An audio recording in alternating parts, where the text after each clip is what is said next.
Orphaned children discover an abandoned car in the forest and are startled when they open the door. Ethan felt his heart race when his eyes recognized that shape hidden by the tall brush. It had been almost 2 years since he and his sisters had been living under the care of Mrs. Margaret, the neighbor who took them in after their parents left on a rainy night and never returned. The 10-year-old boy took 2 hesitant steps toward the vehicle covered in moss and creeping vines. It was his parents' car, the same car he saw leaving the front of the house that early morning, taking with it the 2 people he loved most in the world. "Ethan, what is it?" asked Emily, his 8-year-old sister holding the hand of Lily, the 6-year-old youngest. He couldn't answer immediately. His throat tightened as if someone had placed a stone there. The caramel-colored dog that accompanied them sniffed around the abandoned vehicle, restless. "Stay there," ordered Ethan with a trembling voice. "Don't move." The girls obeyed. They knew that tone in their older brother.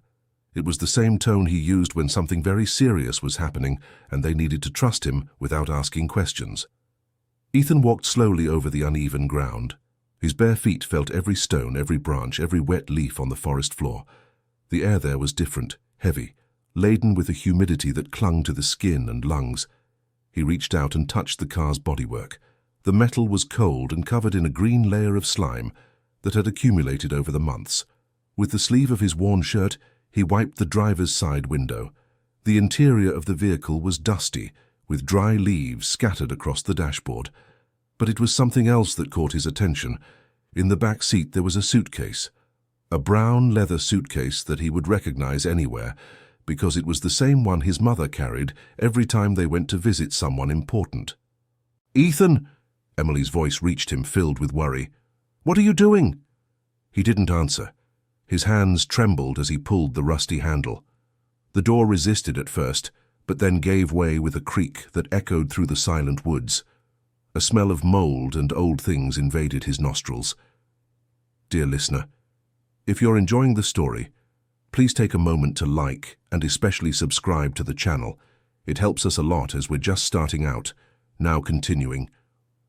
Ethan carefully got into the car, avoiding stepping on the debris of leaves and branches that had accumulated on the floor. He reached the back seat and pulled the suitcase closer. The clasp was rusty but still worked. When he opened it, he found dozens of letters yellowed with time, carefully tied with a faded blue ribbon. His hands picked up the first envelope. It was addressed to someone named Mrs. Eleanor Morrison, in a town he had never heard of. Green Meadows.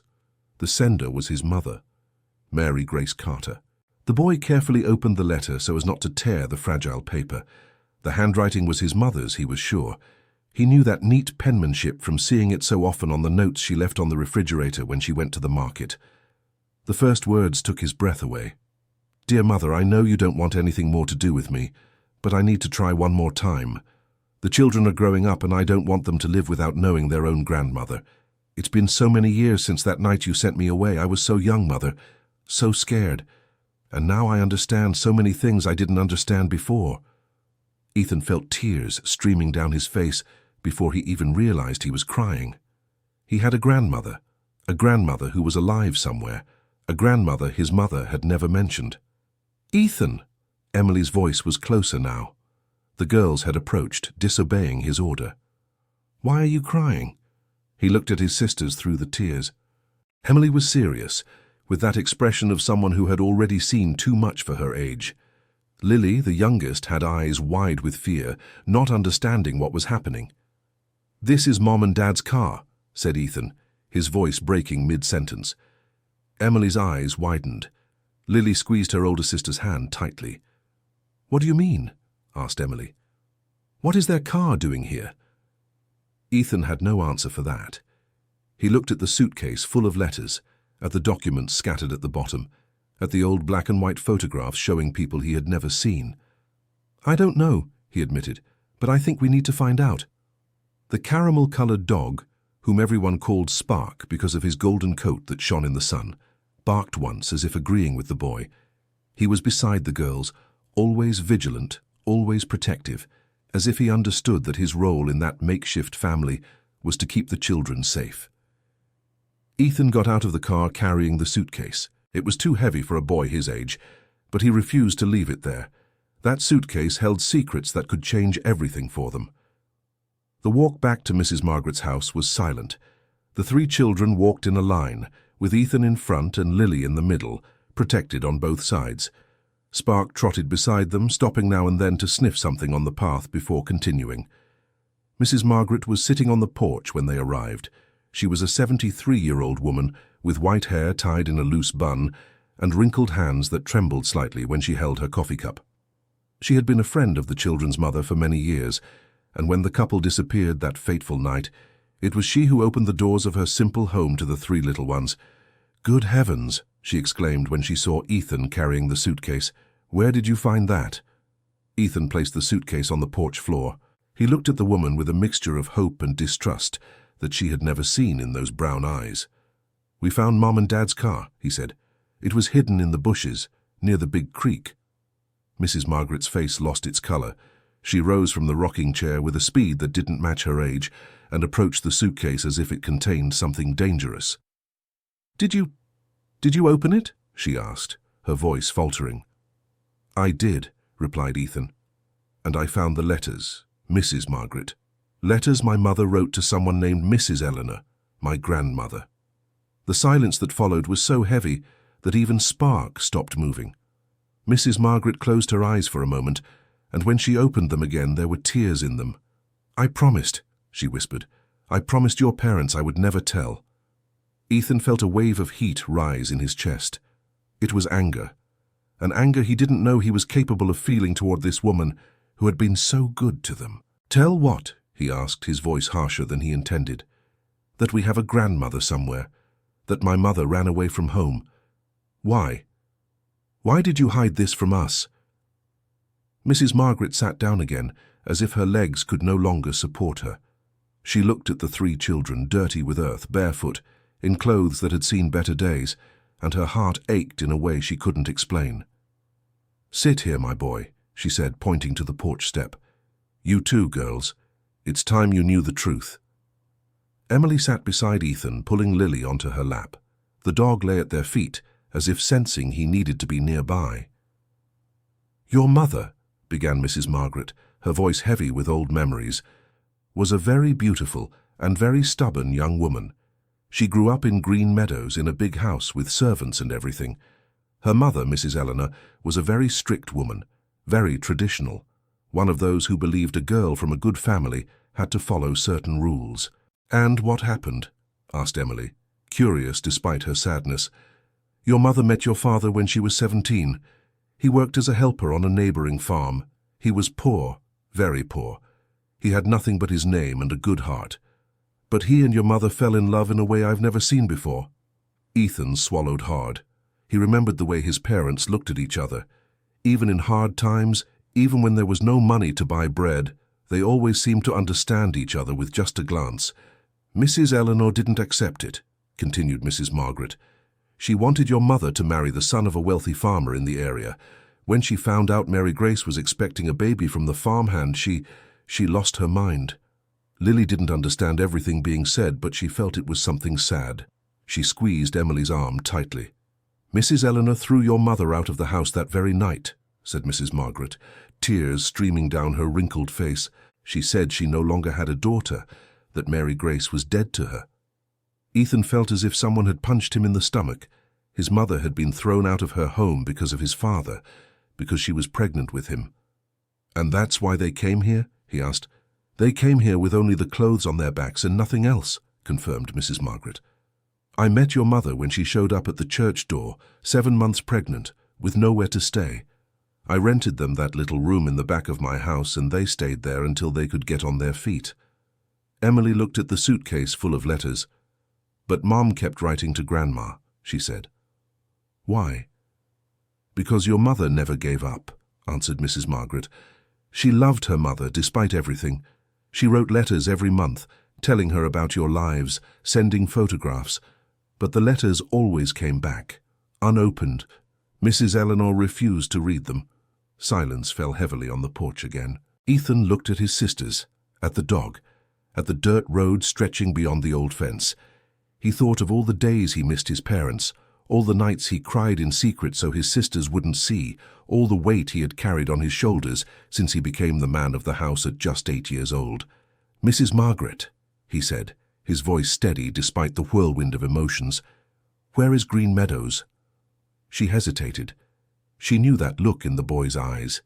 It was the same look Mary Grace had when she decided on something. A look that said nothing in the world would make him change his mind. "It's 3 hours from here," she finally answered. "But Ethan, my boy, you can't be thinking of—" "We have a grandmother," he interrupted. "A grandmother who is alive, and we're going to find her." Mrs. Margaret stood up, alarmed. "Ethan, you don't understand. Mrs. Eleanor is a difficult woman. She might not want—" "I know," said Ethan. "But I have to try. My mother spent her whole life trying, and she never saw her mother again. I won't let that happen to us." Emily stood up too, still holding Lily. "I'm going with you," she said, with the same determination as her brother. Lily, who had been quiet the whole conversation, finally spoke. "What about Spark? Is he coming too?" Ethan looked at the caramel-colored dog wagging his tail, oblivious to the gravity of the conversation. "Spark always goes with us," he said. "Always." Mrs. Margaret ran a hand through her white hair, distressed. She knew she couldn't stop these children.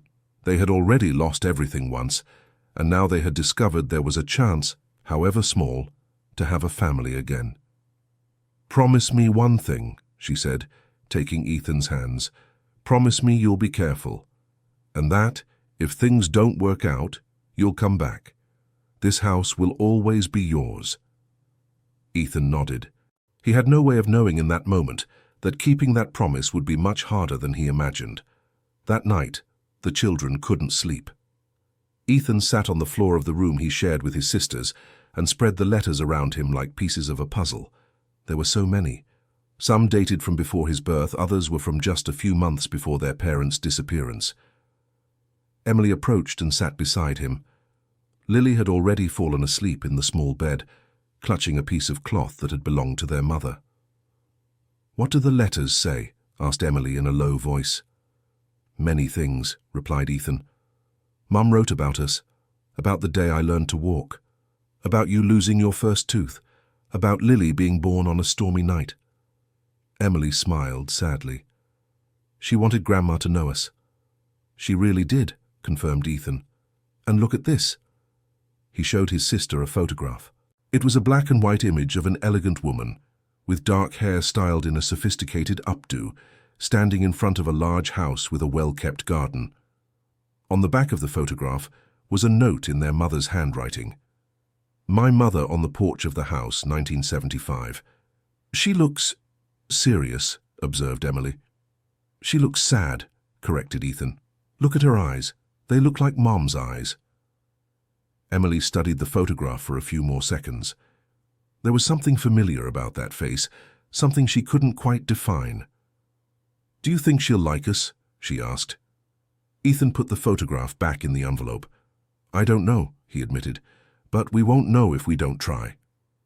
They spent the night organizing the letters by date, trying to reconstruct the story their mother had hidden from them. There were so many details, so many emotions in the carefully written words.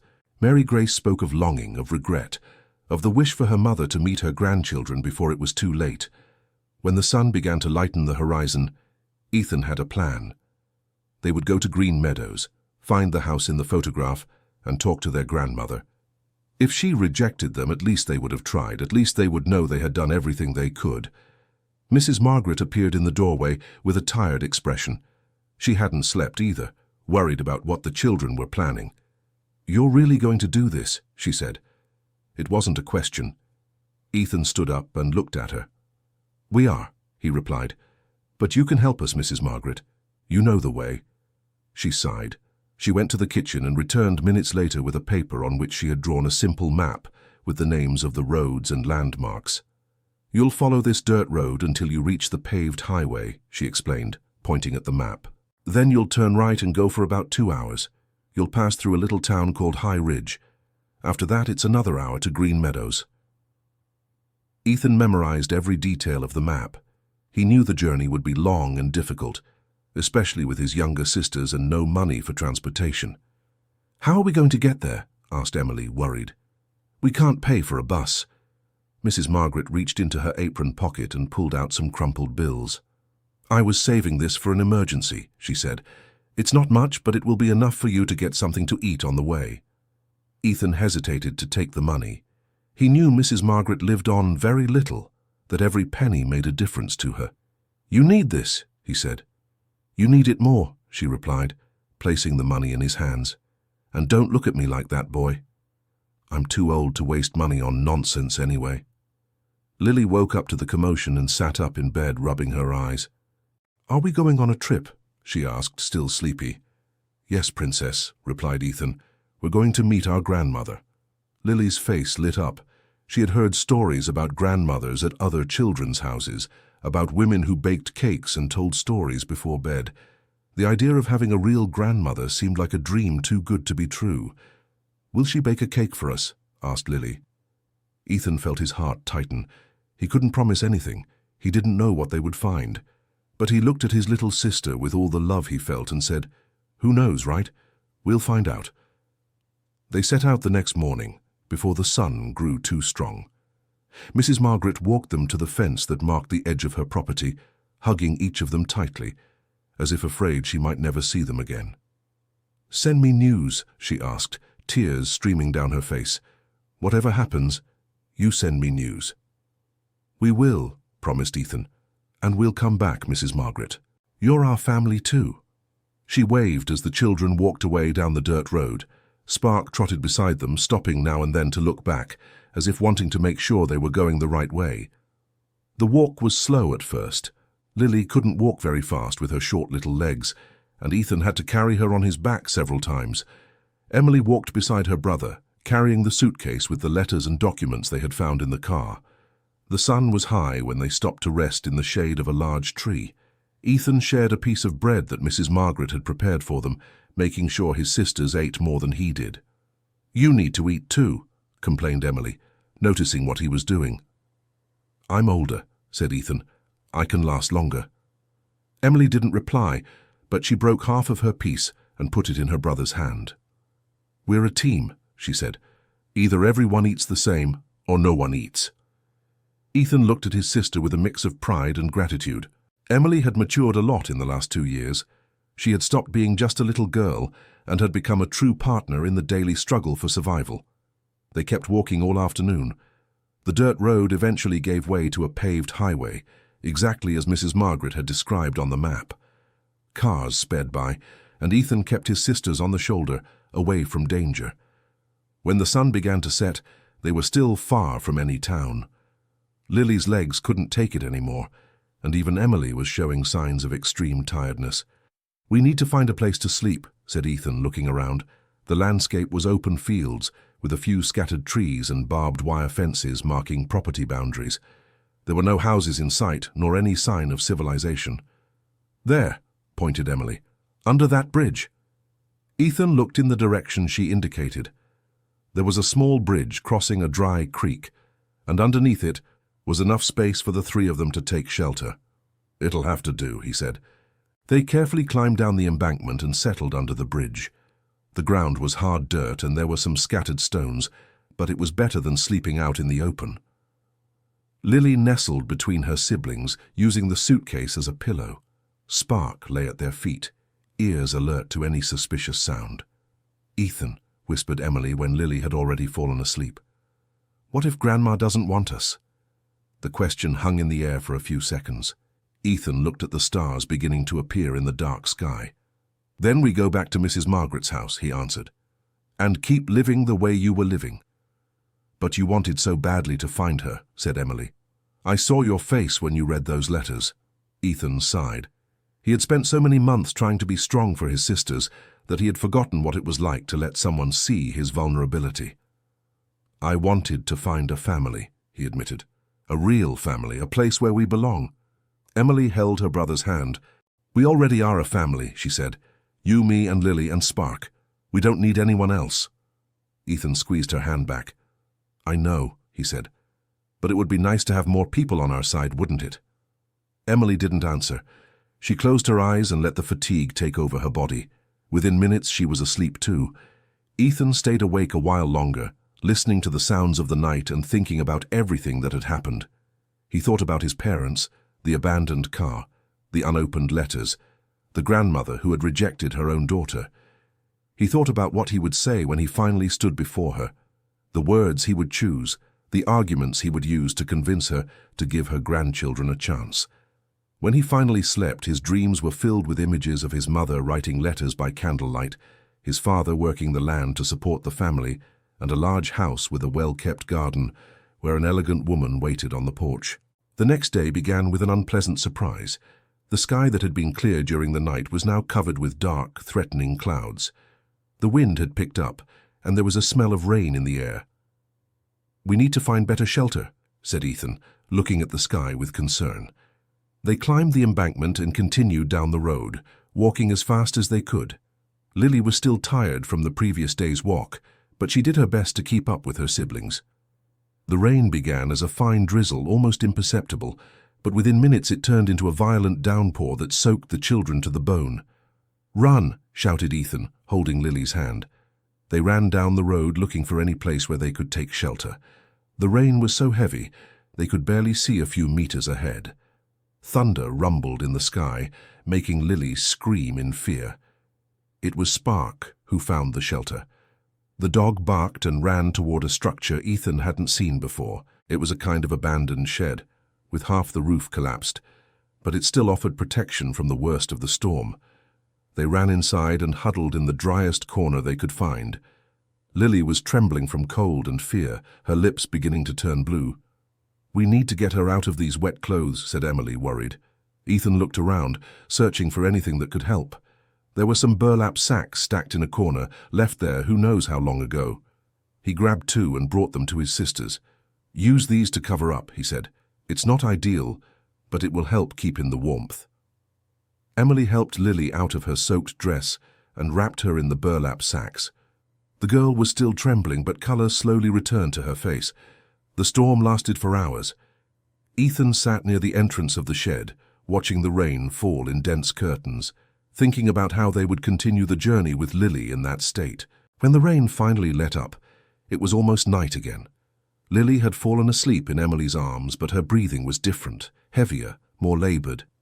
"Ethan," called Emily, her voice full of worry. "She's very hot." The boy moved closer and touched his younger sister's forehead. It was burning with fever. "No, no, no," he murmured, feeling panic begin to rise in his chest.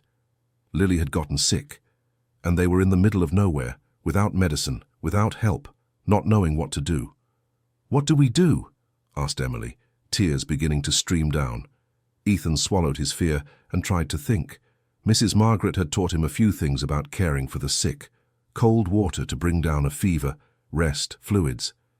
"We need water," he said, "and help." He looked at the road, now muddy after the storm. There was no one in sight, no car, no person. "I'll go look for help," he decided. "You stay here with her." "Ethan, no," protested Emily. "We can't separate." "Lily needs a doctor," said Ethan, his voice firm despite the fear. "And the only way to get one is if I go look." Emily looked at her sleeping sister, at her determined brother, at the dog sniffing the air, as if it too sensed something was wrong. "What if you don't come back?" she asked, her voice breaking.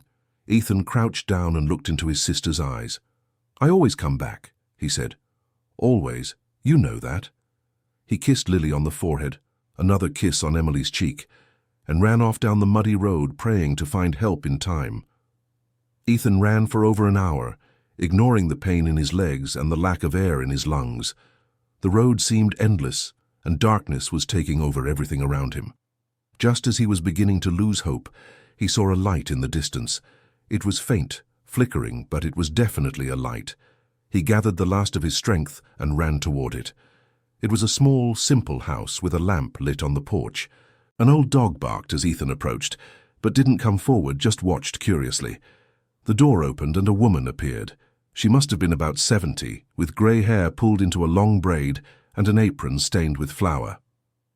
"Who's there?" she asked, squinting to see in the dark. "Please," shouted Ethan, panting. "My sister is sick. She needs help." The woman came down the porch steps with surprising agility for her age. "Where is she?" she asked, her voice full of concern. "In the abandoned shed about an hour from here," answered Ethan. "She got a bad fever after the rain." The woman didn't hesitate. She went back inside and came out seconds later with a lantern, a bag full of home remedies and a thick shawl. "Show me the way," she ordered. Ethan was so relieved he felt tears burning his eyes. He nodded and began to guide her back along the path he had taken. The walk back seemed shorter, perhaps because Ethan now had hope. The woman introduced herself as Mrs. Winifred, a resident of that area for over 50 years. "What are 3 children doing alone on these roads?" she asked as they walked. Ethan told the story in brief. The abandoned car, the letters from their mother, the grandmother who lived in Green Meadows. "Green Meadows," repeated Mrs. Winifred thoughtfully. "I know that town. Passed through there a few times when I was younger." "Do you know anyone there named Eleanor Morrison?" asked Ethan hopefully. Mrs. Winifred stopped walking for a moment. Her face grew serious. "Everyone knows the Morrisons," she said. "They're one of the oldest families in the area. Mrs. Eleanor is, well, she's a difficult woman. Always has been." "Do you know if she still lives there?" asked Ethan. "That I don't know, my boy," answered Mrs. Winifred, resuming her walk. "It's been many years since I've been there. But if she's still alive, she'll be in that big house on the main square. Never left it." When they reached the shed, Emily was crying desperately, holding Lily, who was delirious with fever. Mrs. Winifred sprang into action immediately. She examined the girl with experienced hands, feeling her temperature, looking at her eyes, listening to her breathing. "It's a high fever, but nothing we can't manage," she said, opening her bag. "I brought some teas that will help bring it down."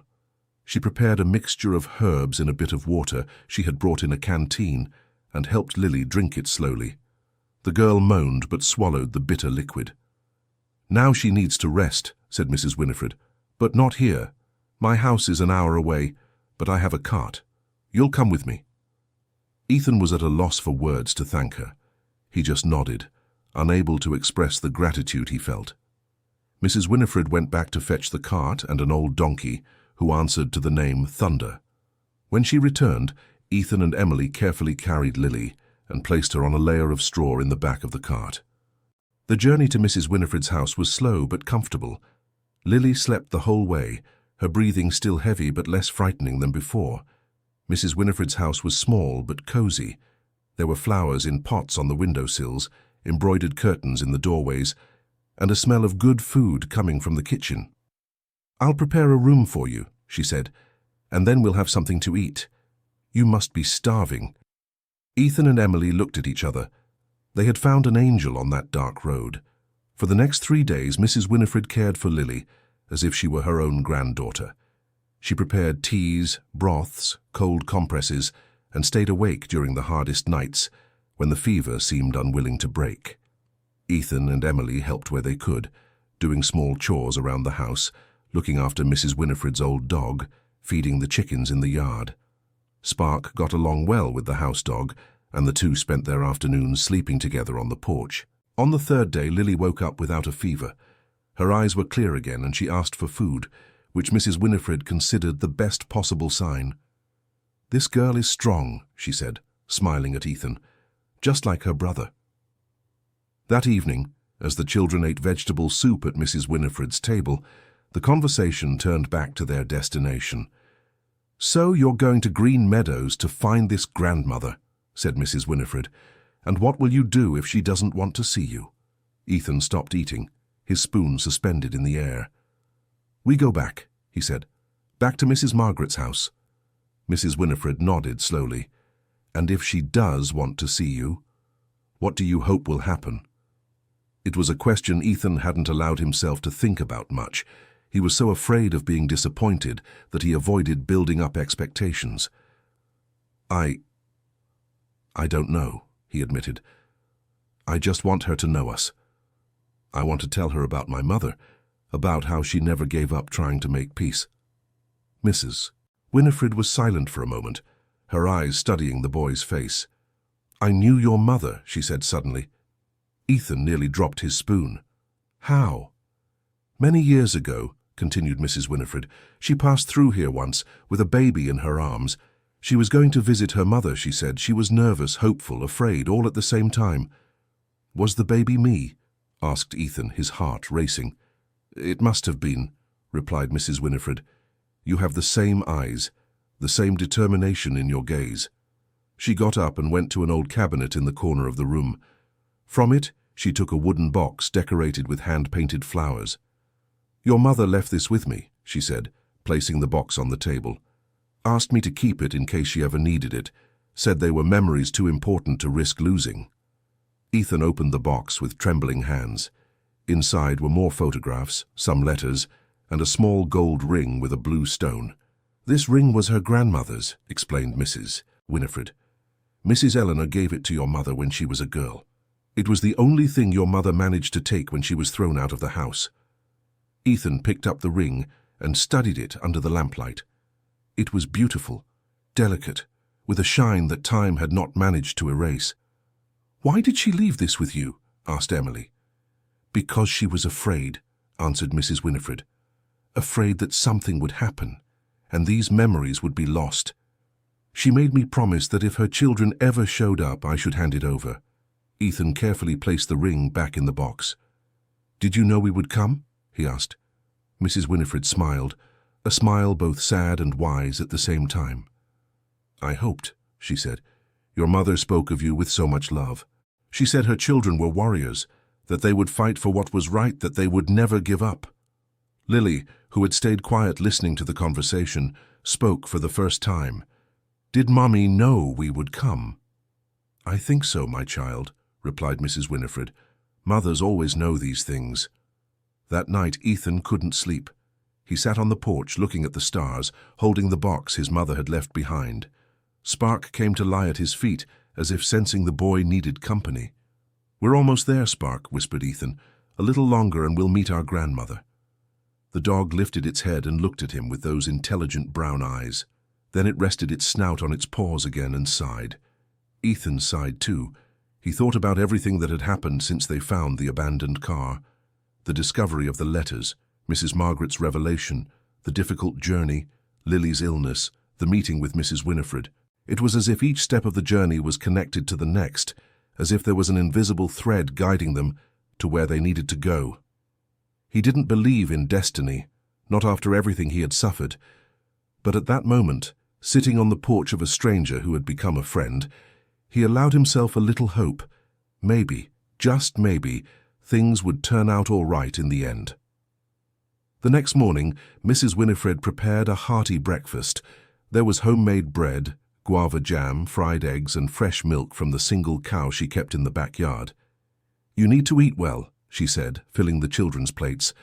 The trip to Green Meadows is still long, and Lily needs to regain her strength. The girl was sitting at the table with rosy, healthy cheeks, very different from the pale, feverish child of a few days ago. I'm already fine, Aunt Winifred, she protested, using the affectionate title she had started using the day before. Mrs. Winifred smiled and stroked the girl's hair. I know you are, my dear, but food is never too much. After breakfast, Ethan helped Mrs. Winifred tidy the kitchen, while Emily gave Lily a bath with water from the well. I wish I could go with you, said Mrs. Winifred as she dried the dishes. But these old legs can't handle long trips anymore. You've already done too much for us, replied Ethan. I don't know how to thank you. Mrs. Winifred stopped what she was doing and looked at the boy seriously. I'll tell you how to thank me, she said. When you find your grandmother, when you tell her about your mother, I want you to remember one thing. People do terrible things when they are afraid, and they spend their whole lives regretting it. Ethan nodded, not fully understanding what she meant. Mrs. Eleanor sent your mother away out of fear, continued Mrs. Winifred. Fear of what others would think, fear of losing control, fear of admitting her daughter had chosen a different path. And I'm sure she has regretted it every single day since. Then why did she never try to fix things? Asked Ethan, his voice heavy with hurt. Because pride is a sickness worse than any fever, answered Mrs. Winifred. And the longer time passes, the harder it gets to apologize. Ethan fell silent, processing those words. You have the chance to do what your mother never could, said Mrs. Winifred. You can be the bridge between two generations. But to do that, you must be willing to forgive." "Forgive?" repeated Ethan, almost in disbelief. "She rejected my mother, rejected us without even knowing us." "I know," said Mrs. Winifred calmly. "And you have every right to be angry. But anger is a burden, my child, and you're already carrying too much for a boy your age." Ethan looked out the window, where Emily and Lily were playing in the yard with the two dogs. They were laughing, carefree for a moment, and he felt a wave of love for them that nearly knocked him over. "I'll try," he said finally. "For them, I'll try to forgive." Mrs. Winifred smiled and placed her hand on the boy's shoulder. "That's all I ask," she said. They left in the early afternoon, after the strongest sun had passed. Mrs. Winifred filled a bag with food for the journey and gave Ethan a more detailed map of the region, marking the best paths to avoid the more dangerous roads. "Green Meadows is about 4 hours on foot from here," she explained. "But don't rush. Rest when you need to, drink water, protect yourselves from the sun." She hugged each of the children for a long time, and when it was Ethan's turn, she whispered in his ear, "Your mother would be so proud of you." Ethan felt the tears threatening to fall, but he held them back. He needed to be strong. He always needed to be strong. That afternoon's walk was calmer than the previous days. Lily had recovered and could walk on her own for long stretches, stopping only now and then to rest or look at some pretty flower by the roadside. Emily carried the box that Mrs. Winifred had returned, holding it carefully as if it contained a priceless treasure, and in a way it did. Spark trotted ahead of the group, often stopping to sniff something interesting, but always coming back to check if everyone was following. When the sun began to set, they spotted the first houses of a small town. "That must be High Ridge," said Ethan, consulting the map. "Mrs. Winifred said we'd pass through here."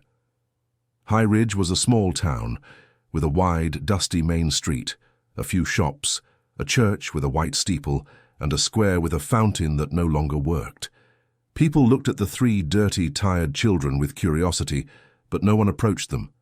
Ethan looked for a place where they could rest for a few hours before continuing. "There," said Emily, pointing to a park bench in the shade of a large tree. They sat down and shared the rest of the food Mrs. Winifred had prepared. Lily's feet were hurting, and she had to remove the makeshift sandals Ethan had made from pieces of rope and cardboard. "Can we sleep here?" she asked, looking around. Ethan hesitated. Sleeping in the square wasn't ideal, but they had no money to pay for an inn and were too tired to go on. "I think so," he said, "just for a few hours." They settled on the bench with Emily and Lily lying side by side, and Ethan sitting at the end, keeping an eye on everything around them. Spark lay down on the ground at their feet, ears alert. Ethan didn't sleep. He watched the stars appear one by one in the dark sky, thinking about the grandmother who was waiting for them in the neighboring town. At least he hoped she was waiting for them. In truth, she didn't even know they existed. The hours passed slowly. Now and then, someone would walk through the square and look at the children sleeping on the bench, but no one stopped to ask anything. When the first ray of sun appeared on the horizon, Ethan woke his sisters. "Let's go," he said. "A few more hours and we'll be there." They left High Ridge before the town was fully awake. The road leading to Green Meadows was busier than the previous ones, with carts carrying goods and a few cars passing by from time to time. Lily was excited, talking about all the things she imagined her grandmother would have at her house: a garden with flowers, a kitchen full of copper pots, a room just for her to sleep in. "What if she has cats?" speculated Lily. "I've always wanted a cat." Emily smiled, amused by her younger sister's fantasies. "We don't even know what she's like," she said. "Maybe she doesn't even like animals." "Everyone likes animals," retorted Lily, convinced. Ethan walked in silence, the weight of responsibility growing with each step that brought them closer to their destination. He mentally rehearsed what he would say when he stood before his grandmother, how he would explain who they were, where they came from, why they had made this journey. Around midday, they saw the sign that read, "Green Meadows, 2 kilometers." Ethan's heart raced. It was almost time. The town appeared before them like a dream. It was bigger than Ethan had expected, with houses of different colors, streets paved with stone, and a central square with an imposing church. "It's pretty here," said Emily, looking around. "Where is Grandma's house?" asked Lily. Ethan searched his pocket for the paper where Mrs. Winifred had written the address. "Palm Street, number 42, he read, "near the main square." They asked a man selling fruit on the sidewalk where Palm Street was. He pointed in the direction of a gentle slope that rose from the left side of the square. "Face up there," he said, curious about these strange children. "But the house at number 42, are you sure that's the address?" "Yes," replied Ethan. "Why?" The man seemed to hesitate before answering. "It's nothing," he said finally. "Good luck." Ethan thanked him and began to climb the slope with his sisters behind him. His heart beat faster and faster as they got closer. Palm Street was one of the prettiest in town, with large houses surrounded by high walls and well-kept gardens. Ethan counted the numbers until he reached 42, and then he stopped. The house was there, but it was nothing like he had expected. The garden that appeared in the photographs was overgrown with tall weeds. The walls were peeling, the windows were broken, and on the rusty iron gate was a "For Sale" sign. "No," whispered Ethan, feeling his legs weaken. Emily came to his side and saw it too. Her face turned pale. "She doesn't live here anymore," she said, her voice faint. Lily didn't understand what was happening. "Aren't we going to meet Grandma?" she asked, confused. Ethan couldn't answer. He was paralyzed, staring at that house that had been the destination of their entire journey. An empty, abandoned house with no sign of life. The world seemed to have collapsed on his shoulders. After so much effort, so much walking, so much hope, they had arrived too late. Tears began to stream down his face before he could stop them. He felt Emily holding his hand, Lily hugging his legs, Spark pressing his wet nose against his calf. "What do we do now?" asked Emily, also crying. Ethan didn't know. For the first time since he had taken on the role of family leader, he simply didn't know what to do. A sound of footsteps made them turn. An elderly woman was approaching, carrying grocery bags. She stopped when she saw the 3 children crying in front of the abandoned house. "Can I help you with something?" she asked, concerned. Ethan wiped his tears with the back of his hand and tried to steady his voice. "Do you know what happened to the person who lived here?" he asked. "Mrs. Eleanor Morrison?" The woman's face changed. There was a mixture of surprise and compassion there. "Are you related to her?" she asked. "We're grandchildren," answered Ethan. "At least I think we are. She never knew we existed." The woman set the bags on the ground and approached the children. "My name is Mrs. Teresa," she said. "I was Mrs. Eleanor's neighbor for over 30 years. "What happened to her?" asked Emily. Mrs. Teresa sighed. "She fell ill a few months ago," she explained. "She needed care she couldn't get here. Her son came to get her."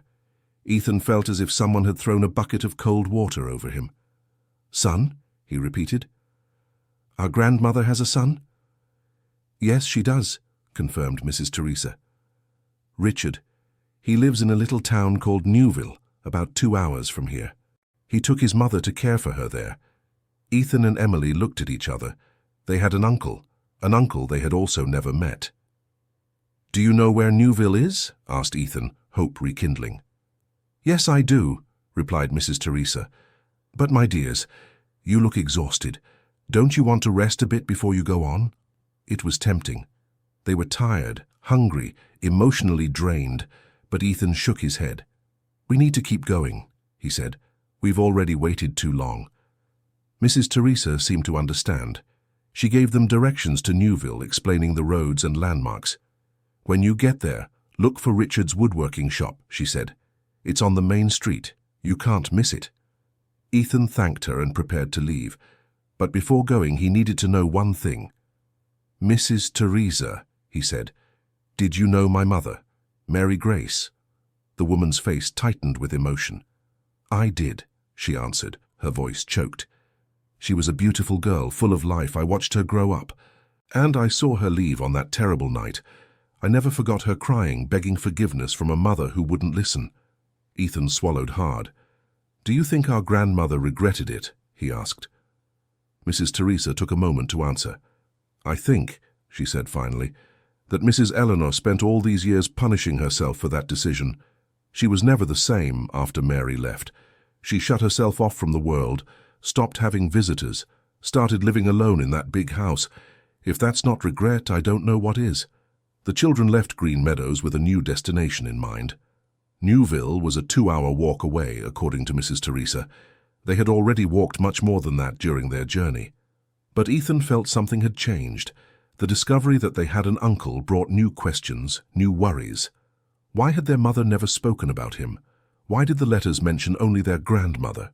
Emily seemed to be thinking the same thing. "Ethan," she said as they walked, "do you think Uncle knew about us?" "I don't know," he replied. "Maybe not. Maybe Mom only kept in touch with Grandma." "But if Grandma never opened the letters, how would Uncle know?" insisted Emily. It was a good question. Ethan had no answer. The walk to Newville was easier than the previous ones. The road was good, shaded by trees, and there was a stream running alongside it, offering fresh water to drink. Lily was in a good mood, humming a song their mother used to sing to them before bed. Emily joined in, and for a moment the journey seemed almost light. But as Newville approached, the tension took hold of Ethan again. He didn't know what to expect from this unknown uncle. Would he be as stern as their grandmother, or would he be different? The town appeared suddenly after a bend in the road. It was smaller than Green Meadows, simpler, with modestly built houses and dirt streets. "Look for Richard's woodworking shop," repeated Ethan, remembering Mrs. Teresa's instructions. They asked a child playing in the street, and he pointed to a house with a wooden sign that read, "Carter Woodworks." Ethan stopped in front of the house, his heart beating so loudly he could hear it in his ears. "Ready?" he asked his sisters. Emily nodded. Lily squeezed her sister's hand tightly. Ethan took a deep breath and knocked on the door. For a few seconds, nothing happened. Then they heard footsteps approaching. The door opened, revealing a middle-aged man with graying hair and a weary look that seemed to carry the weight of the world. The man's eyes passed over the 3 dirty, hungry children, over the skinny dog beside them, over the worn-out suitcase Emily was carrying. Something in his face changed, a shadow of recognition, perhaps. "Who are you?" he asked, his voice rough. Ethan gathered all the courage he had. "My name is Ethan," he said. "These are my sisters, Emily and Lily. We're Mary Grace's children, your sister." The man froze. The color left his face as if someone had drawn a curtain. He took a step back and began to close the door. "Wait!" shouted Ethan, putting his foot out to stop it. "Please, we've come so far. We just want to meet our grandmother." Richard stopped, his hand still on the door, his body rigid with tension. "You shouldn't have come," he said, his voice laden with something Ethan couldn't identify. Was it anger, fear, sadness? "Please," begged Emily, tears beginning to fall. "We have no one else. Our parents disappeared. We just want a family." The mention of their parents seemed to hit Richard like a punch. He looked at the children with an expression that mixed pain and conflict. "Disappeared?" he repeated. "What do you mean, disappeared?" "It's been almost 2 years," said Ethan. "They went out one night and never came back. We were taken in by a neighbor, but she's very old and can't look after us forever." Richard was silent for a long moment. The children could see the internal struggle happening within him, the thoughts racing, the conflicting emotions. Finally, he let out a deep sigh and opened the door. "Come in," he said, his voice low. "We need to talk." Ethan felt his legs go weak with relief. They entered the house, followed by the dog, who seemed to understand the importance of that moment. The house was simple but clean and tidy. There were wooden furniture everywhere, clearly handmade, with a beautiful finish that showed the owner's talent. Richard led them to a small room where chairs surrounded a dining table. "Sit," he said. The children obeyed. Lily nestled close to Emily, and Spark lay down at Ethan's feet, alert. Richard stood for a few seconds, looking at them as if seeing ghosts. Then he sat down too. "So you're Mary Grace's children," he said, more to himself than to them. "We are," confirmed Ethan. "Did you know we existed?" Richard shook his head. "I knew Mary Grace had run off with a man. I knew my mother threw her out of the house. But I never heard anything about her again. She never tried to contact me." "She tried," said Ethan, opening the suitcase and taking out the letters. "She wrote to our grandmother for years, but the letters came back unopened." Richard took one of the letters and looked at it with an expression of shock. This can't be," he murmured. He opened the envelope with trembling hands and read the first few lines. As he read, his face began to change. The rigidity gave way to something softer, more human. "She talked about me," he said, his voice breaking. "She asked about me, wanted to know how I was." "Did your mother never show you these letters?" asked Emily. "Never," answered Richard. "I didn't even know they existed." He kept reading, letter after letter, while the children watched in silence. Each letter seemed to hit him in a different way. Some made him smile sadly, others made him squeeze his eyes to hold back tears. "She wrote when you were born," he said, holding one of the letters. "Each one of you. She told what you were like, what names you had chosen, how happy you were." Ethan felt a lump in his throat. It was strange to hear about his own life through his mother's words, written for someone who never read them. "I need to know one thing," said Richard, setting the letters aside. "What happened to my sister? You said your parents disappeared." Ethan told the story. The rainy night, the car driving away, the wait that never ended, the discovery of the abandoned vehicle in the woods, the hidden letters, the journey here. Richard listened in silence, his face impassive, but his eyes told another story. There was pain there, a pain he tried to hide but couldn't. "And you came here all alone?" he asked when Ethan finished. "We did," replied Ethan, eyed. "We had no choice." Richard stood up and walked to the window. He stood with his back to the children for a long moment, looking out. "I spent 20 years angry at my sister," he said, his voice low. "She ran away without saying goodbye, without explaining to me, without thinking about how I would feel." He turned to face them. "But I was wrong," he continued. "I should have gone after her. I should have ignored the pride and the anger and searched for my sister. Instead, I let time pass. And now—" He couldn't finish the sentence. "Is our grandmother here?" asked Lily, breaking the silence. Richard nodded. "She is," he said. "In the back room. But she is very weak. I don't know if she will recognize you." "Can we see her?" asked Ethan. Richard hesitated. He looked at the children, at the suitcase full of letters, at the dog still lying on the floor. "Come with me," he said finally. He led them down a narrow hallway to a closed door at the end. He stopped before it and turned to the children. "My mother is very ill," he explained. "She has moments of clarity, but most of the time she doesn't quite know where she is or who is with her. Don't be frightened if she doesn't react." Ethan nodded. He held Lily's hand, who seemed nervous, and looked at Emily, who nodded back. Richard opened the door. The room was small, with a bed against the wall and a window that let in the soft afternoon light. In the bed, covered by a white sheet, was an elderly woman. Ethan recognized the face from the photograph immediately.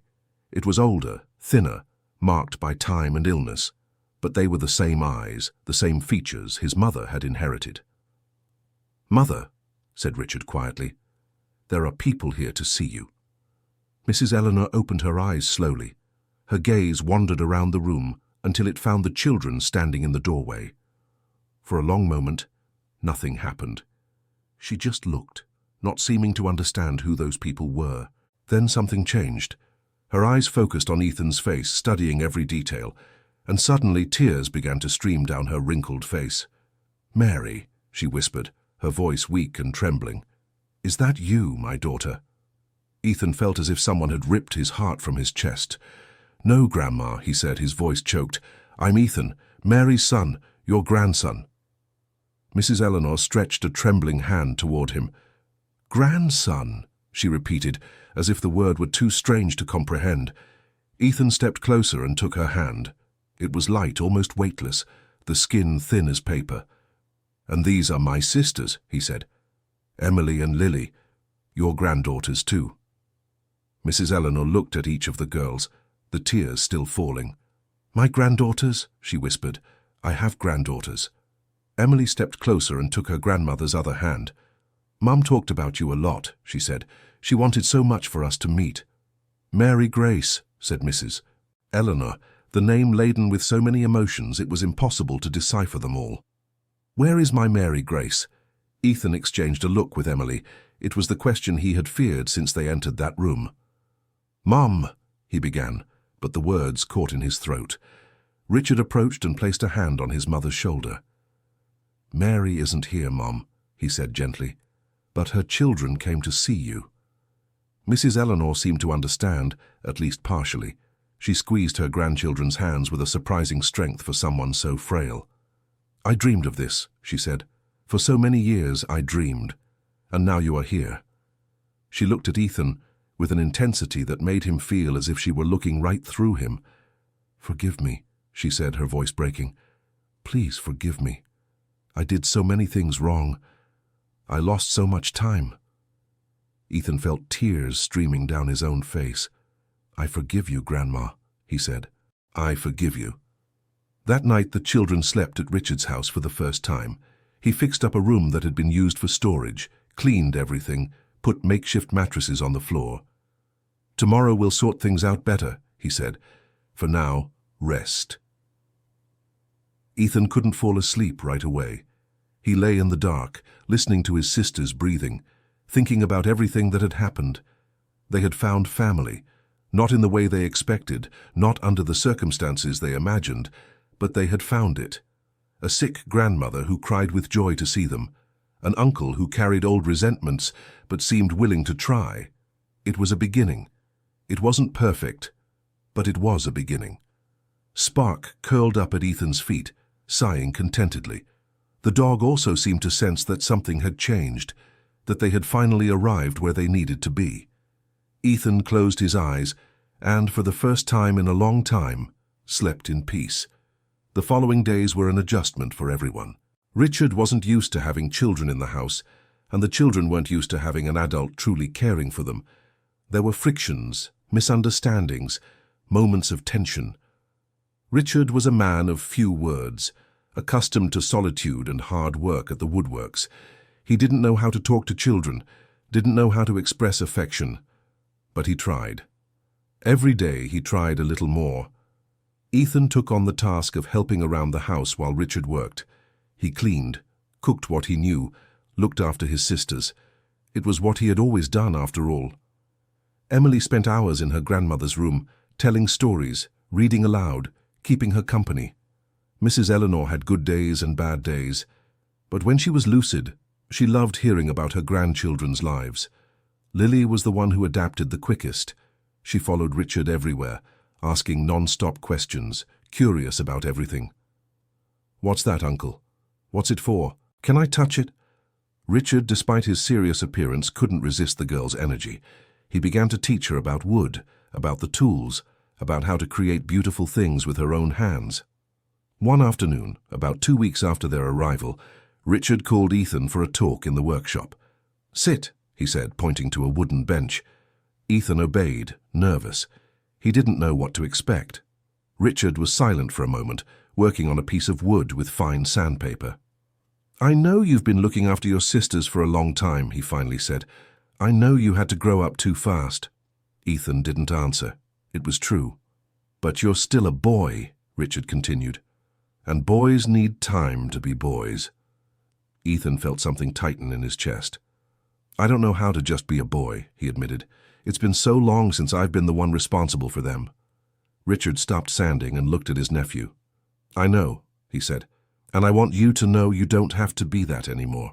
I'm here now. I will take care of you. It was the first time anyone had said that to Ethan since his parents had passed, the first time someone offered to lift the weight from his shoulders. Why are you doing this? Asked Ethan. You don't even know us. Richard sighed. Because I owe it to my sister, he said. I spent years angry at her, but the truth is I loved her. And if she could be here, she would want me to look after you. He went back to working the wood. Besides, he added, you are my family, the only family I have left. Ethan felt the tears threatening to fall again. "What about our grandmother?" he asked. Richard's face darkened. "My mother doesn't have much time," he said, his voice low. "The doctors say it's weeks, maybe months. But she's happy now. Happier than she's been in years. Because of you." The reality of that information hit Ethan hard. They had found their grandmother, but they were going to lose her soon. "Does she know?" he asked. "I think she knows," replied Richard. "Deep down, she always knew, but having you here made her want to fight a little longer." That same night, a problem arose that no one expected. Richard was in the kitchen preparing dinner when a man knocked on the door. It was a gentleman in a suit with a leather briefcase under his arm and a serious expression. "Mr. Richard Morrison?" he asked. "That's me," replied Richard. "I'm from the bank," said the man. "We need to talk about the financial situation of your property." Ethan, who was close enough to hear, felt a chill in his stomach. Richard took the man to the living room and asked the children to stay in the bedroom. But Ethan, worried, hid behind the door and listened to the conversation.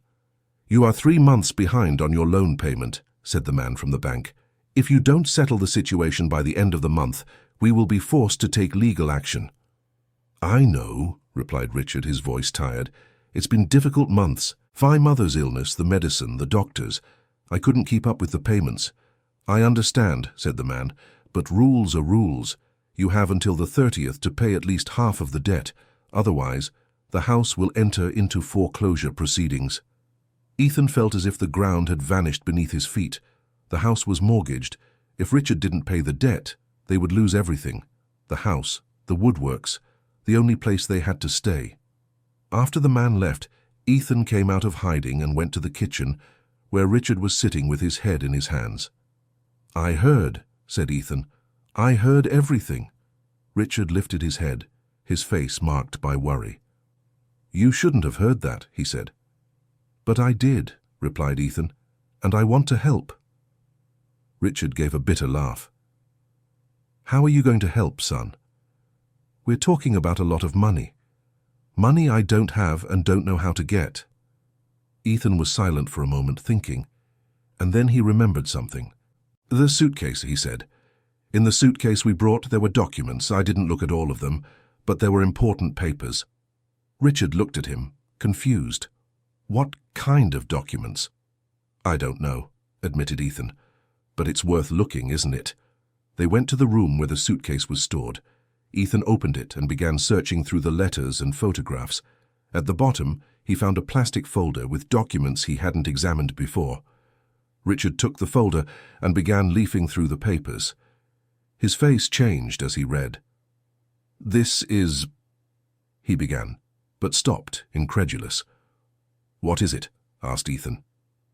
"An insurance policy," said Richard, "in your mother's name, taken out years ago before you were born, and it was never claimed." Ethan didn't fully understand what that meant. "Does that help?" he asked. Richard looked at his nephew with an expression mixing surprise and hope. "This could help a great deal," he said. "This insurance is still valid. If we can prove you are the beneficiaries, this could solve everything." In the following days, Richard dedicated himself to unraveling the bureaucracy necessary to claim the insurance. It was a complicated process, full of documents, certificates, and proofs. Ethan helped as much as he could, going with his uncle to the public offices, waiting in endless lines, filling out forms he barely understood. Emily stayed home taking care of Lily and their grandmother, keeping the routine running while the men of the family fought against time. The pressure was immense. Each day that passed was one day less to pay off the debt. Richard barely slept, working at the woodworks during the day and sorting out the paperwork at night. Ethan began helping at the woodworks too. He didn't know much about working with wood, but he learned quickly. And more importantly, he was present, supporting his uncle in any way he could. One night, about a week before the final deadline, Ethan found Richard sitting in the workshop crying. It was the first time he had seen his uncle cry. The man who seemed so strong, so controlled, was there, broken down, tears streaming down his face. Ethan said nothing. He just sat beside him and waited. "I don't know if I'm going to make it," Richard said at last, his voice broken. "I did everything right. I gathered all the documents, but the bank says the process could take weeks. And we don't have weeks." Ethan thought for a moment. "What if we sold something?" he suggested. "Some furniture, some tools." Richard shook his head. "It wouldn't be enough," he said. "The debt is too big." They sat in silence for a long time, listening to the sounds of the night. "You know what my mother would say right now?" Richard said suddenly. Ethan looked at him, curious. "She would say, 'We need to have faith,'" Richard continued. "That things work out when you least expect it." I never really believed in that, but he didn't finish the sentence. The next day, something unexpected happened. Dear listener, if you are enjoying the story, please take a moment to leave a like and especially subscribe to the channel. It helps us a lot as we are just starting out. Now continuing. A woman appeared at the door of the woodworks. It was Mrs. Teresa, the neighbor from Green Meadows, who had given them directions to Newville. "Mrs. Teresa," said Richard, surprised. "What are you doing here?" "I came to bring something," she replied. "Something I found at Mrs. Eleanor's house when I went to pick up some belongings she had asked me to get." She held out an old, yellowed envelope. "This was hidden inside a book," she explained. "I think she stored it away and forgot." Richard opened the envelope with trembling hands. Inside was a document and a letter. The letter was from Mary Grace Carter, and the document was a deed. The deed to a small piece of land that had belonged to the family for decades. "This land," said Richard, incredulous. "My father always talked about it, but I thought it had been sold years ago." "It seems it wasn't," said Mrs. Teresa, "and from what I know, it's in an area that has become very valuable in recent years." Richard looked at Ethan, his eyes full of hope. "This could be the solution," he said. "If we can sell this land, we can pay the debt." The process was quick once they had the document. The land, located in a region that had developed considerably, was worth more than enough to pay off the debt and still have some left over. On the 29th, one day before the final deadline, Richard went to the bank with the money. "It's all here," he said, placing the envelope on the counter. "Every cent." The clerk counted the money, checked the paperwork, and finally stamped the documents with the word Richard most wanted to see: paid in full. When Richard returned home that night, the children were waiting on the porch. "Did you do it?" asked Ethan anxiously. Richard smiled. It was the first time Ethan had seen his uncle truly smiling. "I did it," he said. "The house is ours. No one will take it from us." Lily ran out and jumped into her uncle's arms. Emily hugged Ethan tightly. Spark barked with joy, running in circles, as if he also understood the good news. That night, they had dinner together for the first time without the shadow of worry hanging over their heads. Richard told stories about his childhood and Mary Grace's, about their parents, about life in the big house at Green Meadows. Mrs. Eleanor, who had had a good day, was brought to the table in a wheelchair that Richard had improvised. She didn't speak much, but her eyes shone as she watched the family gathered. After dinner, she asked to see the old photographs. Ethan brought the box that Mrs. Winifred had returned and spread the pictures on the table. "This is your father," said Mrs. Eleanor, pointing to a young man in one of the photos. "He was so handsome, so full of life." She touched the image with trembling fingers. "And this is me," she said, pointing to another photo. "Back then, I still thought I knew everything, that I could control everything." She looked at her grandchildren with an expression of deep regret. "I was so wrong," she said. "I lost so many years because of my pride. I lost the chance to see my daughter grow up, to know my grandchildren, to be part of this family." Ethan held her hand. "You're here now," he said. "That's what matters." Mrs. Eleanor smiled, tears streaming down her face. "You've given me a gift I didn't deserve," she said. "You've given me a second chance." In the weeks that followed, life settled into a new routine. Richard went back to work at the woodshop with renewed energy, accepting orders he had refused before. Ethan became his official apprentice, spending mornings learning the trade. Emily began attending the village school along with Lily. It was the first time they had a formal education, and although it was difficult at first, both adapted quickly. Lily was the star of the class, charming everyone with her energy and her ability to make friends. Emily was more reserved, but found in reading lessons a passion she didn't know she had. Mrs. Eleanor lived her final days surrounded by affection. Her grandchildren spent hours telling stories, keeping her company, simply being there. She had moments of lucidity that grew rarer, but when she had them, they were precious. In one such moment, she called Ethan close. "I have something to give you," she said, her voice weak. She pointed to a drawer beside the bed. Ethan opened it and found inside the ring he had seen before, the one his mother had left with Mrs. Winifred. "This ring was my mother's," said Mrs. Eleanor. "She gave it to me when I married, and I gave it to your mother when she was a girl. It has been passed down from generation to generation." She took the ring with trembling hands. "I want you to keep it," she said, "and when your sister grows up, when she becomes a young lady, you give it to her. Continue the tradition." Ethan felt the weight of that moment. It was more than a ring. It was a connection to the past, to generations of women who had loved and fought. "I promise," he said. Mrs. Eleanor smiled, satisfied. "You are a good boy," she said. "Your mother would be very proud of you." One afternoon when Ethan was working in the workshop with Richard, Spark started barking outside. It was a different bark, not of alarm, but of agitation. Ethan went out to see what was happening and found the dog running in circles, looking at the road. "What is it, Spark?" he asked. The dog kept barking, his tail wagging frantically. He looked at Ethan and then at the road again, as if he wanted the boy to follow. Ethan frowned. There was something strange about the animal's behavior. "Richard," he called, "I think there's something wrong with Spark." Uncle came out of the workshop, wiping his hands on a cloth. "What is it?" "He's agitated," said Ethan.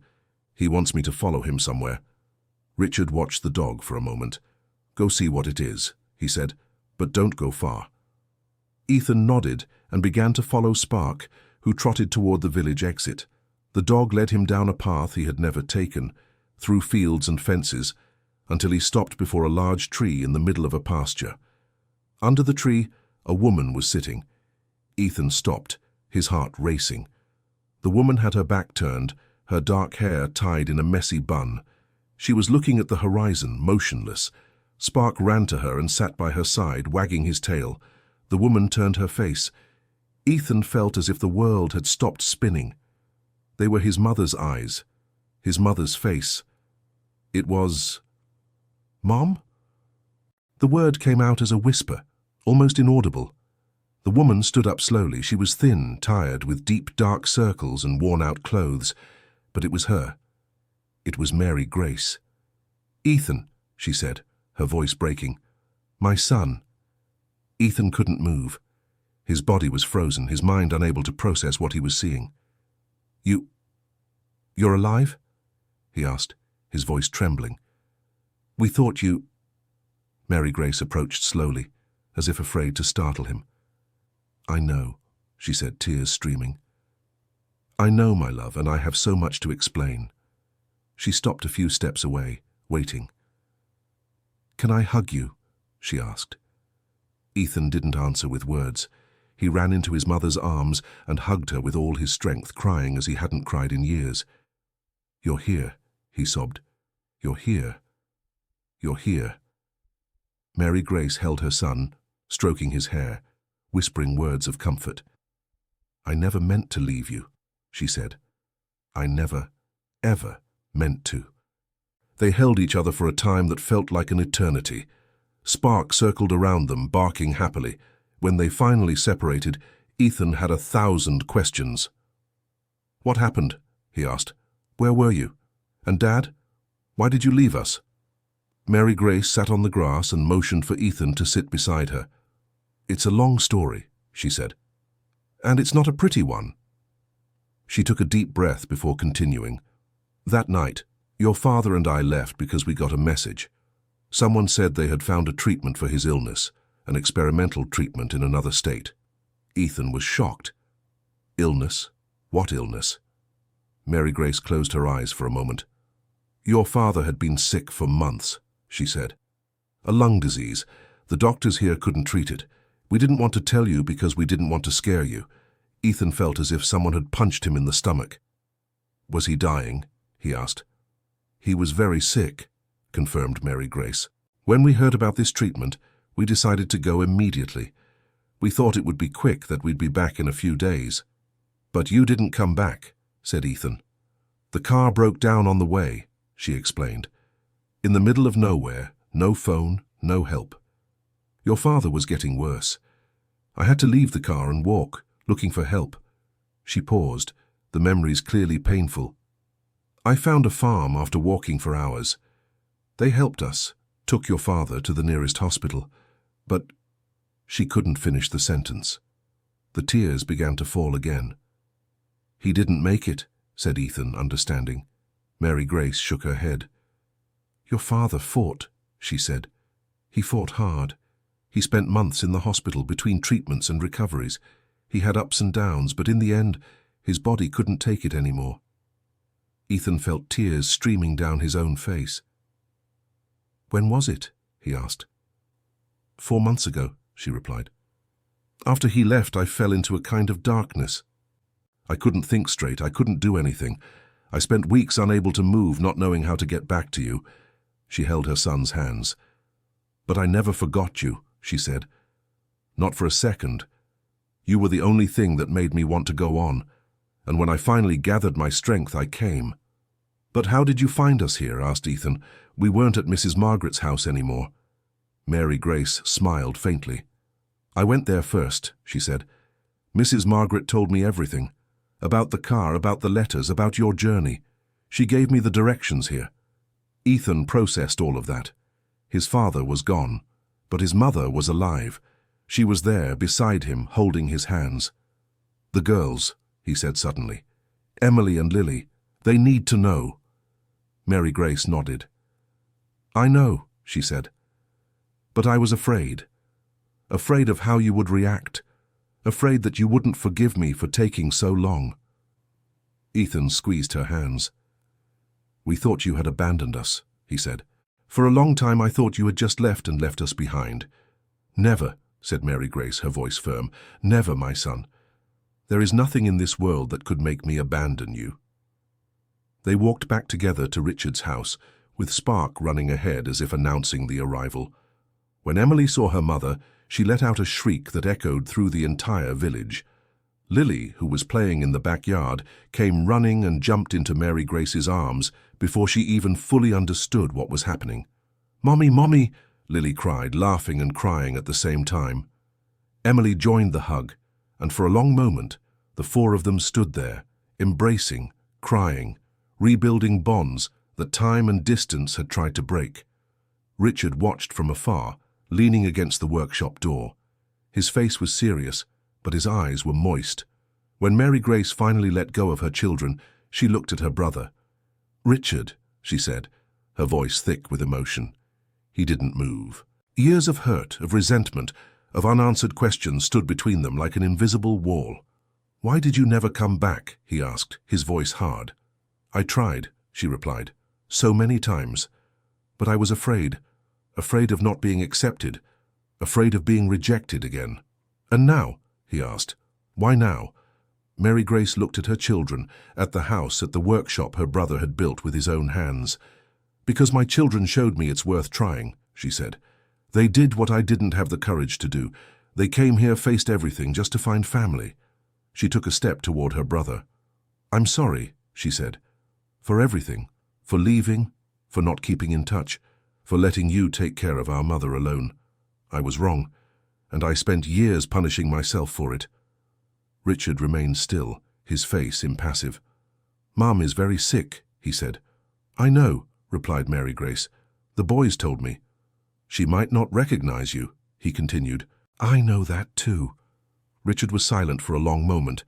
Then slowly he extended his hand. Welcome back, sister, he said.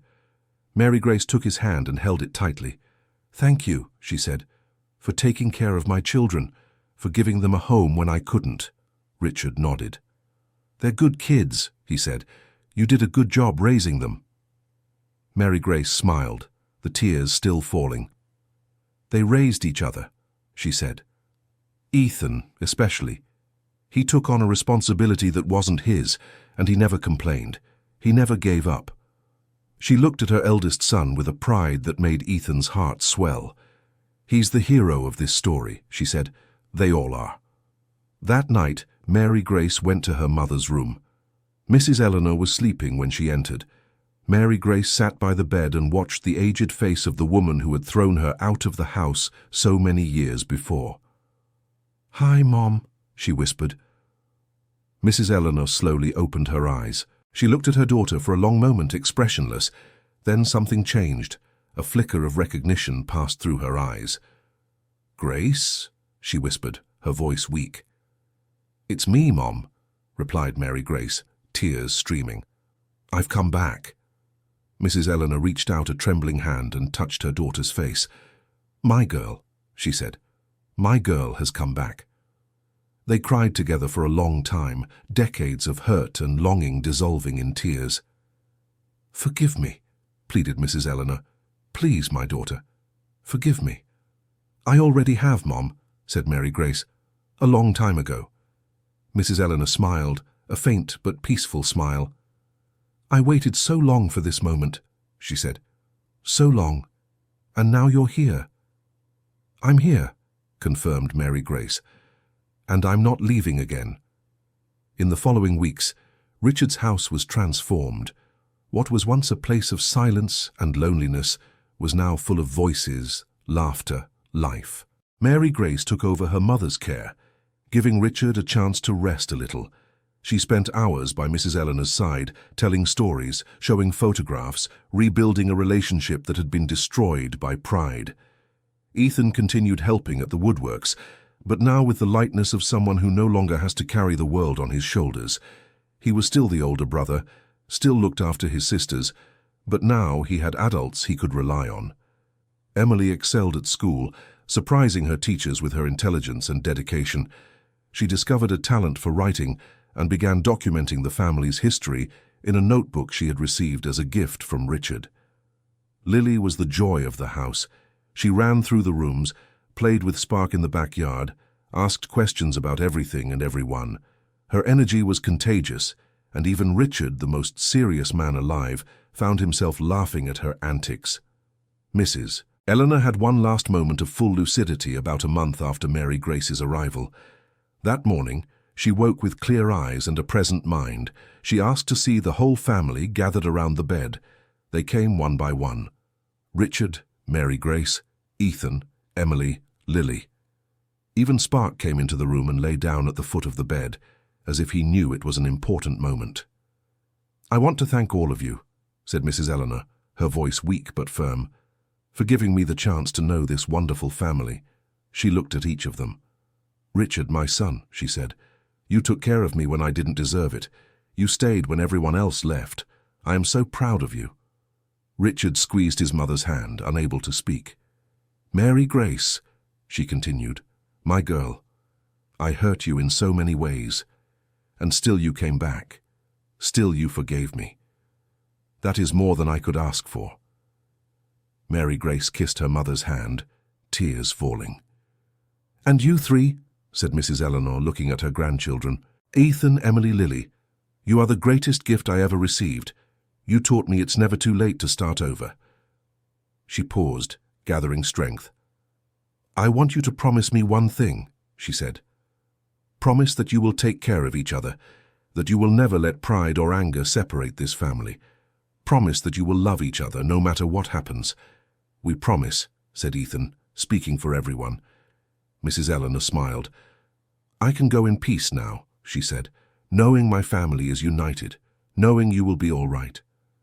She closed her eyes, still smiling. "I love you," she whispered, "all of you." That was the last day Mrs. Eleanor was completely present. After that, she fell into a deep sleep from which she would not wake again. A week later, on a sunny spring morning, she passed away. The family was gathered around the bed when it happened. There was no pain, no suffering, just a gentle breath that grew fainter until it stopped completely. The funeral was simple, as Mrs. Eleanor would have wanted. A few neighbors came to offer condolences, people who remembered her from days gone by. Mrs. Teresa made the trip from Green Meadows to say goodbye to her old friend. Ethan stayed by his mother's side throughout the ceremony, holding her hand. He thought about everything that had happened since he found the abandoned car in the woods, the journey, the hardships, the moments of despair, and finally, the reunion. He had lost his grandmother, but he had gained so much more. He had his mother back, an uncle who had become a father figure, sisters he loved more than life itself. On the way back from the cemetery, Lily held Ethan's hand. "Did Grandma go to heaven?" she asked. Ethan looked at the blue sky where a few white clouds drifted slowly. "Yes," he replied, "and from there she'll watch over us forever." Lily nodded, satisfied with the answer. "And Daddy, is he in heaven too?" Ethan felt the tightness in his chest that always came when he thought of his father, but now the tightness was accompanied by a peace that hadn't been there before. "Yes, he is," he said, "and I'm sure he's very proud of you." Lily smiled and squeezed her brother's hand tighter. Life went on in Newville. Richard's woodworking shop prospered, with Ethan becoming an increasingly skilled apprentice. Mary Grace Carter found work as a seamstress, using the skills she had learned in her youth. The house that once seemed too small for everyone was renovated with the money left over from the sale of the land. Richard built a new room for the boys, another for the girls, and a large porch where the family could gather on warm afternoons. Emily kept writing. Her notebook turned into several, all filled with stories about the family, about the journey, about the people they had met along the way. She dreamed of one day publishing a book, and Ethan had no doubt that she would. Lily was growing up too fast in everyone's opinion. She started school, made friends, discovered she loved to draw. Her creations decorated the walls of the house, colorful drawings of flowers, animals, and a family of stick figures representing all of them, including Spark. The dog, now older and fatter, spent his days sleeping on the porch, watching the road the children came and went on. He still followed Ethan everywhere, but with less energy than before. 1 year after arriving in Newville, on Ethan's birthday, Richard called him to the workshop. "I have something for you," he said, pulling a cloth off something on the workbench. It was a wooden box, not just any box, but a work of art, with delicate carvings on the sides and Ethan's name engraved on the lid. "I made this for you," said Richard, "to keep important things in, like your mother's letters." Ethan took the box with reverent hands. It was the most beautiful thing he had ever seen. "It's perfect," he said, his voice choked. Richard smiled, a rare and precious smile. "You're a good boy, Ethan," he said. "No, you're a good man. Your mother is right. You are the hero of this family." Ethan felt tears threatening to fall, but he held them back. "I'm no hero," he said. "I just did what needed to be done." "That's exactly what heroes do," replied Richard. That night, Ethan sat on the porch with the new box on his lap. He had placed inside it all of his mother's letters, the old photographs, and the ring his grandmother had given him to keep. Mary Grace came to sit beside him. "What are you thinking about?" she asked. Ethan looked up at the starry sky. "I'm thinking about how strange life is," he said. "One day you're lost, not knowing where to go, and the next, you find a path you didn't even know existed." Mary Grace Carter put her arm around her son's shoulders. "You found much more than a path," she said. "You found a family. You brought us together." Ethan rested his head on his mother's shoulder. "Do you think Dad would be happy?" he asked. "I'm sure he would," she replied. "Your father always said you were special, that you had a heart too big for your chest." They stayed silent for a moment, listening to the sounds of the night. "I miss him," said Ethan. "I do too," replied Mary Grace. "Every day, but he's here with us, in a way. In your eyes, in the way you care for your sisters, in your stubbornness." Ethan chuckled softly. "So stubbornness is genetic." Mary Grace also laughed. "Definitely genetic." Spark came to lie at their feet, as he always did. The dog sighed contentedly and closed his eyes. "Thank you, Mom," said Ethan. "For what?" "For coming back, for not giving up." Mary Grace kissed her son's forehead. "I would never give up on you," she said. "Never." The years passed. Ethan grew up, became a skilled carpenter, took over the workshop when Richard became too old to work. Emily fulfilled her dream of publishing a book, telling the story of the family that had been separated by pride and reunited by love. Lily became a teacher and returned to Newville to teach at the same school where she had studied. Richard lived to be 80, surrounded by the nieces and nephews he had learned to love as his own children. When he passed, it was with the same peace his mother had had, knowing the family was united. Mary Grace never left Newville again. She grew old in the house her brother had built, watching her children grow, her grandchildren be born, life go on. Spark lived to be 15, a ripe old age for a stray dog. When he passed, Ethan cried as he hadn't since he was a child. The dog was buried in the backyard, under the tree where the children used to play. On Mary Grace's 70th birthday, the whole family gathered at the house in Newville. There were many of them now, children, grandchildren, great-grandchildren. The table that once fit everyone was no longer enough, and Richard Jr., Ethan's eldest grandson, had built a new, larger one. After dinner, Ethan stood up and asked for everyone's attention. He was 60 now, his hair graying, his hands calloused from decades of working with wood, but his eyes were still the same, brown and determined. "I want to tell a story," he said. "A story many of you already know, but one that never tires of being told." He looked at his mother, who was smiling from across the table. "Once upon a time there were 3 children who lost everything," he began, "who were left alone in the world, not knowing where to go or what to do. They were scared, they were hungry, they were full of longing, but they also had one thing no one could take away. They had each other." He paused, the memories flooding back. One day, these children found an abandoned car in a wooded area, and inside that car, they found something that changed their lives forever. They found the way back home. He looked at Emily, now a white-haired lady, and at Lily, still with the same energy she had as a child. "The journey was long and difficult," he continued. "There were times when they thought they wouldn't make it, moments of despair, of pain, of fear, but they never gave up. They never stopped believing something better was waiting for them." He picked up the wooden box Richard had made for him so many years ago. It was older now, worn by time, but still as beautiful as the day he received it. "And do you know what they found in the end?" he asked. "They found a family that had been broken by pride, but was rebuilt by love." He opened the box and took out Mrs. Eleanor's ring. "My grandmother gave me this ring before she passed away," he said. "She asked me to keep it and pass it on to the next generation, and that's what I did." He looked at his eldest granddaughter, a 20-year-old young woman with the same eyes as her great-great-grandmother. "Claire," he said, "this ring is yours now, and with it comes a responsibility. The responsibility to keep this family together, no matter what happens." Claire stood up, moved, and went to her grandfather. She took the ring and placed it on her finger. "I promise, Grandpa," she said. "I promise." Ethan hugged his granddaughter tightly. When they separated, there were tears in both their eyes.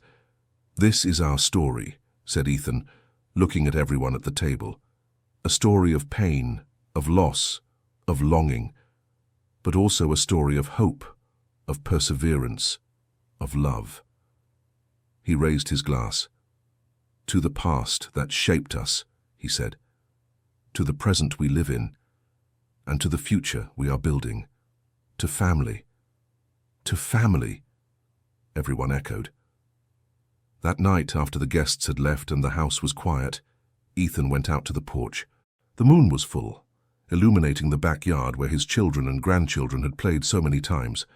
He sat in the same chair where he used to sit with his mother so many years ago. Mary Grace came to sit beside him, as she always did. "What are you thinking about?" she asked, repeating the question she had asked for decades. Ethan smiled. "I'm thinking about that 10-year-old boy," he said. "The one who found an abandoned car in the woods and decided he was going to change the destiny of the entire family." "And do you think he succeeded?" asked Mary Grace. Ethan looked at his mother, at the house full of memories, at the backyard where a new dog slept, a descendant of Spark. "I think so," he said. "I think he succeeded." Mary Grace took her son's hand. "Do you know why he succeeded?" she asked. "Why?" Because he never gave up, she said. No matter how hard it got, no matter how many obstacles appeared, he kept going. He kept walking, kept fighting, kept believing. She squeezed his hand. That is the greatest gift you gave me, Ethan, she said. You taught me to never give up. You taught me that it's worth it to keep going. Ethan felt the tears streaming down his face, but he didn't mind. I learned from you, he said. From those letters you wrote year after year without ever receiving a reply. You never gave up on your mother, and I never gave up on finding our family. Mary Grace smiled. So maybe, she said, that is the true legacy of our family. The ability to not give up, to keep going, no matter what happens. Ethan nodded. It's a good legacy, he said. They sat in silence, listening to the sounds of the night, feeling each other's presence. And in that moment, surrounded by a lifetime of love, Ethan knew it had all been worth it. Every step of that journey, every tear shed, every moment of fear and despair. Everything had been necessary to get there. Because in the end, the hardships didn't matter. What mattered was the love. The love that had kept that family together despite everything. The love that had brought them back to each other. The love that never gave up. End of story. Now tell me what you thought of this story and where you're watching from. If you have something to share with us, leave it in the comments with sincere words.